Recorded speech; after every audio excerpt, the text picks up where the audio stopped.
Tu prendrais 5000 $ par mois pour changer les roues d'un avion? Attends de voir ce que ça implique vraiment. Franchement, ça peut sembler être le boulot le plus facile du monde. Mais on ne parle pas d'un pneu de voiture. On parle de roues capables de supporter un avion qui peut dépasser les 400 tonnes. C'est d'ailleurs pour ça qu'un Boeing 747 possède 18 roues, le poids doit être réparti sur plusieurs points d'appui. Et la pression à l'intérieur des pneus dépasse souvent les 200 PSI, soit plus de 6 fois la pression d'un pneu de voiture. Mais le plus impressionnant, ce n'est pas le pneu lui-même. Le vrai danger, c'est l'énorme quantité d'énergie stockée à l'intérieur à cause de cette pression.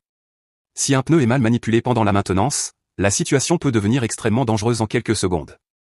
C'est pour ça qu'il existe des règles de sécurité ultra strictes. Les techniciens ne se placent pas où ils veulent, ils respectent des positions précises pendant toute l'intervention. Et contrairement à ce qu'on pourrait croire, la première étape n'est même pas de démonter la roue.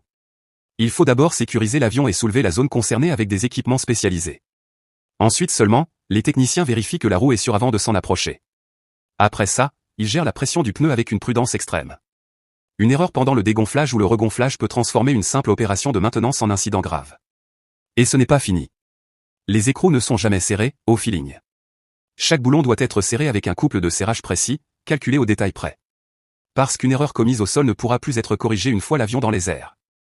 Voilà pourquoi les compagnies aériennes paient des milliers de dollars pour le remplacement d'un pneu. Elles ne paient pas seulement la pièce ou la main-d'œuvre, elles paient surtout l'expertise capable de détecter un problème avant que l'avion ne queue.